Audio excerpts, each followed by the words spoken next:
Event 10, Swim and Stuff, is presented by Pure Spectrum.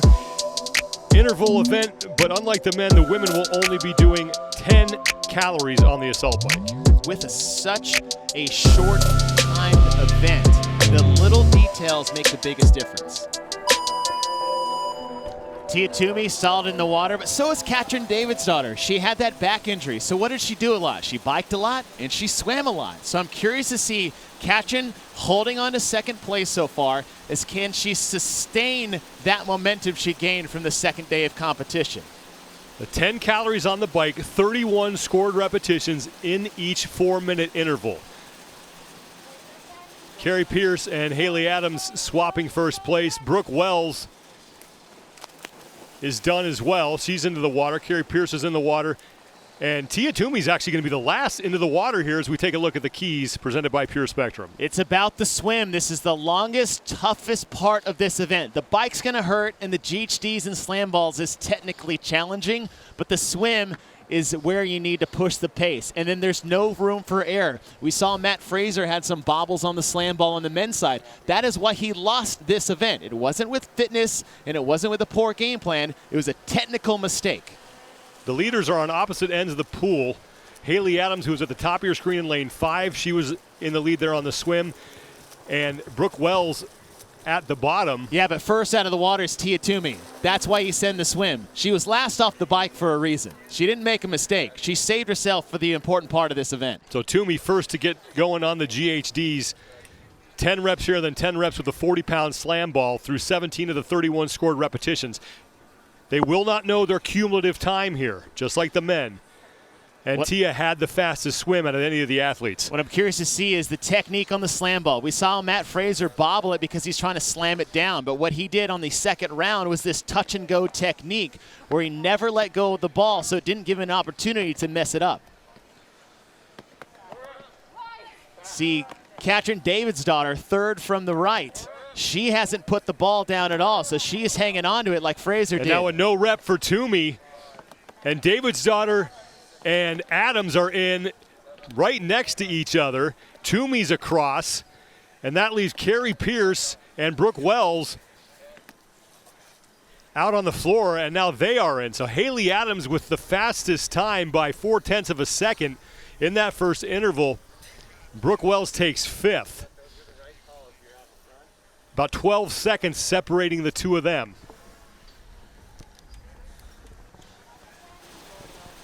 Now starting the bike, you have to have a strong bike, but play to your strengths. You had Adams. Adams was actually off the bike first. It wasn't Brooke Wells, but the last one off the bike was Tia. Why? Because she's a good swimmer. She doesn't have to go hard on the bike, and she doesn't have to go hard on the swim. She's just faster than everybody.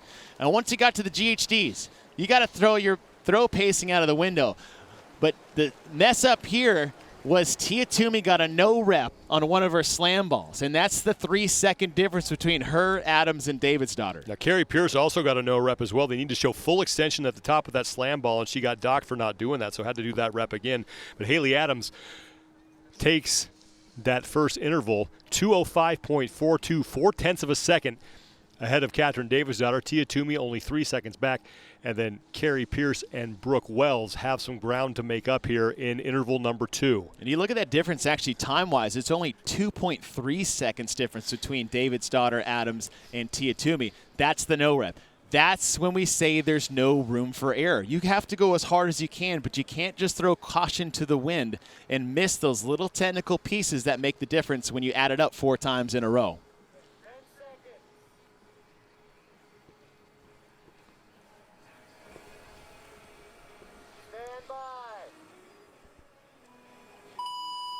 Interval 2 is underway. Haley Adams again with the fastest time, but just barely, 0.4 of a second over Katrin Davidsdottir. Tia-Clair was third, less than 3 seconds behind. Look at it, all 5 of them, touch and go. No one's dropping the ball anymore. They've learned from their mistakes, and now they're all playing on the same playing field. Now to the GHDs. Look at the reps. Speed from Haley Adams on the left side of your screen. Her cycle time is faster than anyone out there right now. 31 scored repetitions, and Haley Adams is through 20, and she's going to hop off the GHD and be first into the water. When you think about CrossFit Mayhem, you think GHD sit-ups, handstand walks, bar muscle-ups, and swimming in the water. Haley Adams is putting what Rich had said to the test, but here comes Tia Toomey, the best swimmer in the women's field, and it's not even close. That is a darn good swim stroke. I'll say that as a former swimmer myself, that's a good swim, and she's saving the swim as her separator between the rest of these women. Toomey now in the lead here in interval 2. She had to make up less than 3 seconds on Haley Adams. Adams, top of your screen, sits in second. Katrin Davidsdottir is in third. And then Carrie Pierce in fourth, with Brooke Wells right now in 5th place. Tia Toomey's on the bike, 10 calories. Haley Adams now on the bike. Now keep in mind, Haley beat her on the bike on the first interval. That might have been due to a concerned effort by Tia not to blow herself up before the swim. 2 seconds difference between Tia Toomey on the first interval. So Haley, if she can keep it close, she might not lose that overall cumulative lead to Tia. Toomey is done, and she is in. That's Haley Adams close. right behind her. So 202.92 for Toomey. Davidsdottir's in. We don't have a time yet for Adams, but she was right next to Toomey. Now, Wells and Pierce. Wells is across, and that leaves Pierce now, the only woman left on the bike.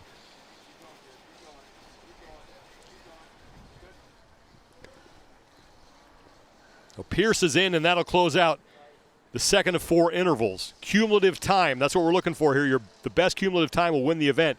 Tia Toomey, I don't know if she totally made up the deficit. It was only about 2.3 seconds, but she definitely cut into it. So look at the pace in the slam balls. Brooke Wells on the far right started dropping a little bit, but then everybody got in sync. No one's dropping the balls anymore. That touch and go we saw from Matt Fraser bleeding into the women's field. But Haley Adams, her speed on the GHD was incredibly fast, and she's good in the water. She's not a bad swimmer, but Tia Toomey in lane number 3 is a great swimmer. That's the big separator between the two. But Haley, a strong bike, Tia as well, and that's got to be less than 2 seconds. I could see Haley Adams being slightly ahead of Tia on the cumulative time moving into this third round. We still don't have an unofficial time for Haley Adams, but it did look like she was able to keep Toomey close enough to hold on to a small lead. Now, what we saw Tia's issue on the first round, which this will be a repeat of that, is that she was last off the bike, first out of the swim, but then got a no rep on the slam balls. I wonder if she's going to slow that pace down on the back half just a little bit to avoid that error. Interval 3 underway, 10 calories on the assault bike. And unofficially, we think Haley Adams has a slight lead on Toomey. Now, Toomey, her unofficial cumulative time right now stands at 4:11.09 seconds. Katrin Davidsdottir sits in third at 4:13.77. Brooke Wells is fourth at 4:36, and Carrie Pierce is fifth at 4:42. Again, that is all unofficial, as we still are waiting on an unofficial time for interval 2 for Haley Adams. Now, she is off the assault bike. Davidsdottir is off, and Toomey is off. So the three of them making their way to the GHDs. And I said, being the second time we've done this direction of the interval sprint, Tia now knows how hard she can survive the push on the assault bike. And the way she felt after the first round, she pushed it much harder. She was last by 5 seconds in the interval 1. She knows she can handle the intensity, and she's pouring it on now. So unofficially, Haley Adams is your leader right now in the event. 4:08.42 seconds. Toomey in second at 4:11.09, and Davidsdottir in third at 4:13. So really tight. Just 5 seconds separating first from third right now, unofficially in the event, as Tia Toomey gets on to the GHDs for her set of 10. Trying to track down Haley Adams, who is just now getting out of the pool along with Katrin Davidsdottir. Third of 4 intervals, 31 total scored repetitions, and Tia Toomey is through 18 of them. This is the advantage you have by being a good swimmer against the rest of the field. Most of these athletes have done a lot of swimming, and they're all good at it. But Tia is great compared to the other 4 athletes, and it shows when you get to the middle part of this event. Well, Tia Toomey has now erased that deficit that she came into this interval with behind Haley Adams. Adams on the far side of the floor here. Davidsdottir is between the two of them, and Toomey closest to the camera. 1 rep to go for Toomey. And now she is done. Tia Toomey is in and looking like she's going to be the event leader heading into the 4th and final heat. But Davidsdottir might pull ahead of Haley. Yep, Davidsdottir went touch and go. Haley had 2 or 3 slip-ups with the ball. But Davidsdottir only picks up less than a second on Haley Adams. So Adams is going to slide into second. Toomey will lead going into the 4th interval. Brooke Wells just got across, and so Carrie Pierce now, the last woman on the floor.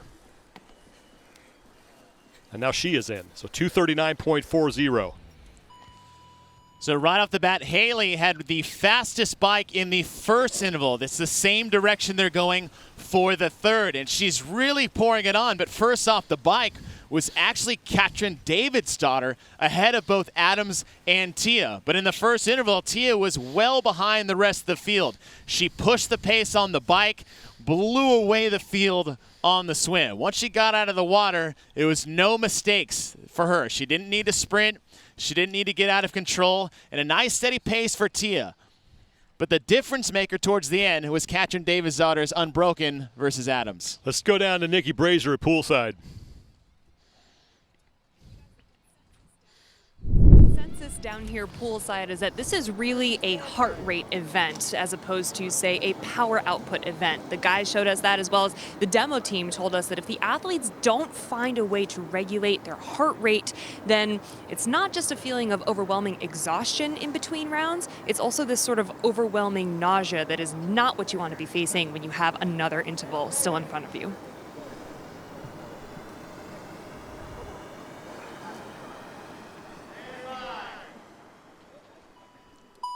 Fourth and final interval starts with the 10 slam balls. Unofficially, Tia Toomey, your leader, by about 6 seconds over Haley Adams. 6:22.70 for Toomey.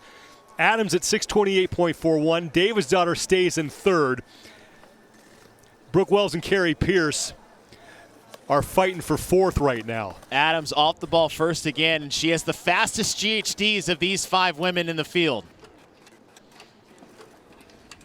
31 total scored repetitions. Haley Adams, your leader right now in this interval. Her name highlighted in the blue box at the top of the screen. Now through 19 of the 31 scored repetitions. After the GHDs, it's back into the pool, and Adams will get there first. Now, she might not beat Tia in this event. Tia is just too good of a swimmer when it comes to this event. But what she needs to do is being in that 5th place position, as she has to beat the other 3 women.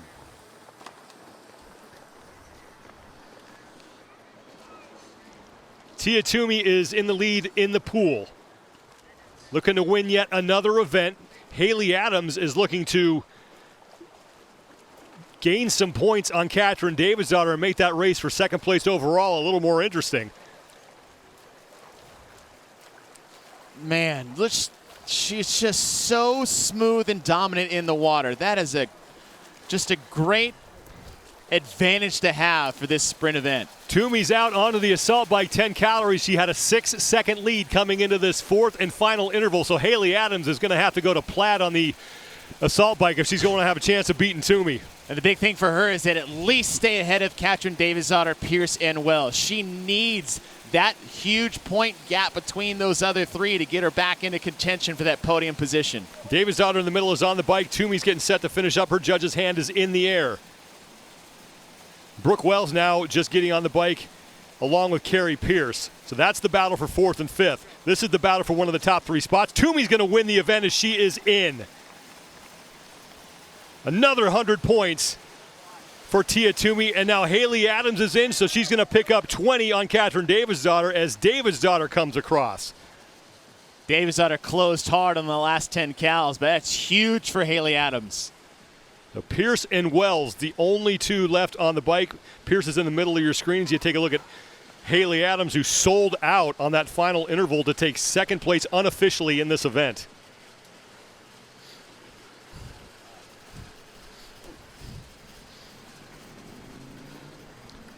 The Wells is in, and Carrie Pierce, who was in 5th place coming into this final interval, will stay there. And Tia Toomey, no shocker, is going to stay on top of the overall leaderboard.